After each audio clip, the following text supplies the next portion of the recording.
Bonjour. Uh, so here we are with another video. This video will address your concerns about raising IRCC web form pertaining to any kind of application that you might have submitted towards IRCC. So now there are different variations in this one. We'll come to know once we go through the video. So let's move forward. You're gonna go to cic.gc.ca website under the departments and agency, Immigration, Refugees and Citizenship Canada. Contact us. There are two versions of web form. If you start now, you might get a new web form which will be available online shortly, or you can still go to old version. So this video will address the new web form because that's what is going to come forward. Yeah. So let's go down here. So one important rule of thumb is that when you submit an inquiry via the web form, uh, IRCC mentions that you should check your application status online. Most of the time, you'll get an auto emailer that their agents do not have more information about the application or the case or the processing time other than what is available currently online. Yeah. So please keep this in mind, and yeah, let's see what are the options here. So this is the first option that we will be interested in: update or ask about your application. Further, we will get more options into that. Let's click this one. Okay, so what would you like to do? Check the application status. We already know, because this particular application or part of software or website, whatever we call it, it will pull the information from the common source, whatever is your application status is showing. So this is same thing. Change or update your contact information. This is quite important. It should always be updated current. So if you move to a new address, your email address change, your phone number change, or anything, you can use this option. And usually IRCC updates it at a priority basis. Add, change, or cancel a representative. You can opt this option. If you already have a representative, you are adding, or you are changing, or you are canceling.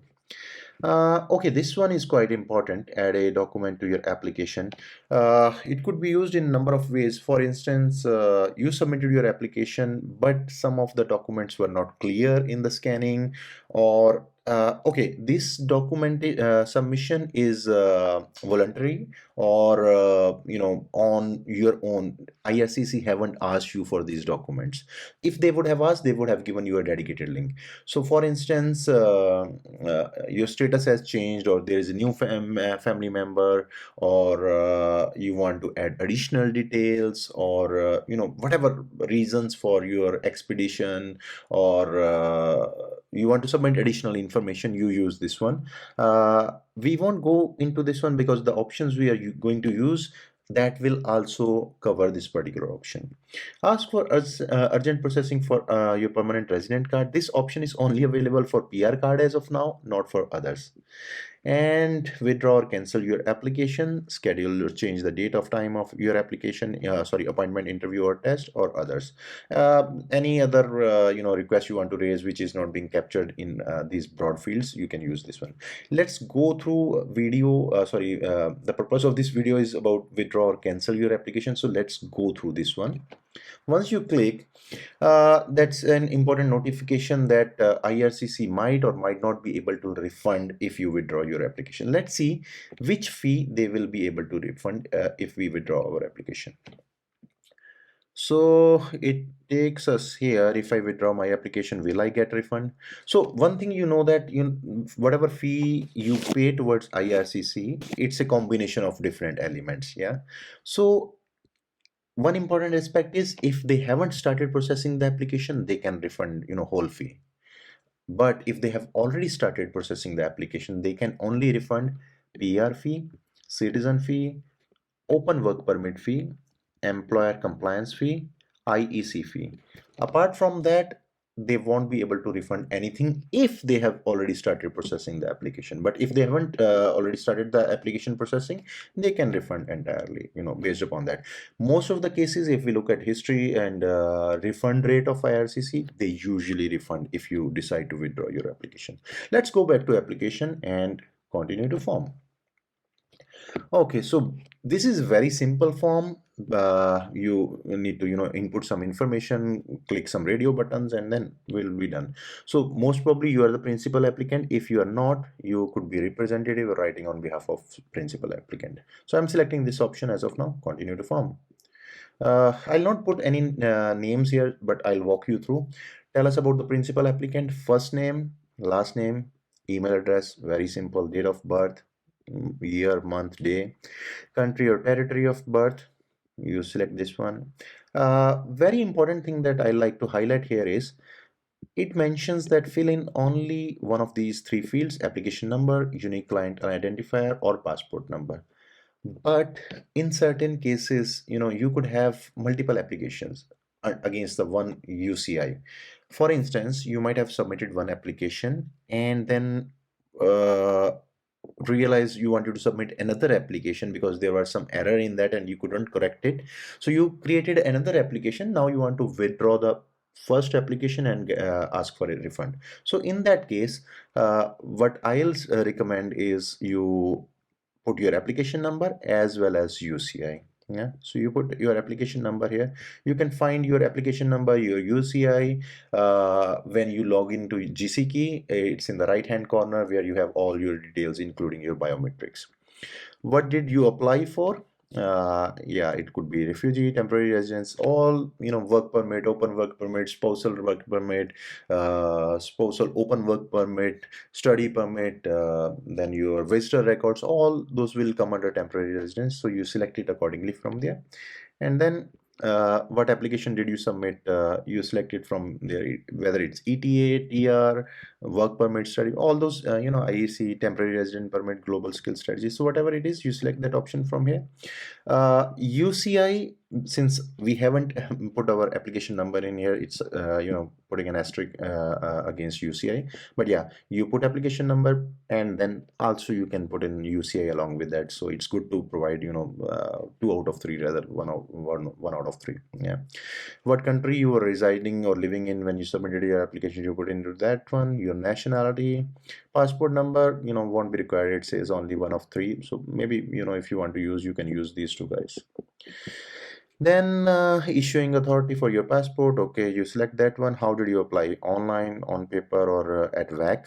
So here, tell us about your requests. Here you need to put in all the information. You are withdrawing your application. This is the application. Even though you have mentioned upstairs, you still it's good to mention in the text, but it shouldn't be that long. Even though this is 1,500 words, but keep it to 1 or 2, 3 lines maximum, because usually agents they are quite busy. They nowadays there is a lot of backlog, so they will be overwhelmed with a lot many of web forms and application requests for different things. So keep it short, keep it simple, keep it crisp. Then you have this opportunity to upload additional document to support your explanation. Now we were discussing add additional documents. So that form is similar to this form. You upload your documents and you can upload different files. Only catch here is the maximum file size for each file is 2 meg. If file is bigger than 2 meg, then you reduce the size, compressing and all. And if you want to upload more than one file, the maximum size is 3.5 meg. That's all. Supported, most of the formats are supported: PDF, JPG, GIF, not GIF, yeah, TIFF, or PNG or doc. So all these formats are supported. You choose your file, you upload it, and then it just asks about your consent and disclaimer. You click this guy and review your request. So once you review your request, it will take you to window for a confirmation for submission. You just need to put the date and your name, just type in there, and that's all. Voila. What I'll suggest is, if you are raising a web form just to confirm the status, or you are expediting, or you want IRCC to expedite the request, most of the times they will just send an auto emailer that they have received your request and reviewed, and they don't have much information into that one. But yeah, other cases where there is a lot of urgency, you can use it. You can put in supporting documents, and then Yeah, on the withdraw and refund cases, I don't have the exact numbers, but it's quite much positive. So IRCC, if they are not, they have not started processing your application, they will refund it fully. And even if they have started, they will partially refund it. So yeah, if you wanna give it a shot, make some correction, withdraw application, and ask for refund, you get it done. Only one catch here is how they will refund. They will refund it via the credit card which you used while registration, or while paying for the fees. If that card is expired or no longer valid, they might even send you a check. So please ensure that your contact details, including your address, phone numbers, etc., are updated in the records, in the IRCC records. So yeah, that's all about withdrawing application or canceling application and asking for refund from IRCC, as well as uploading supplementary information. If you like this video added some value to your life, then please like, subscribe, and share. We'll come back with another video shortly. Thank you so much. Have a great day ahead.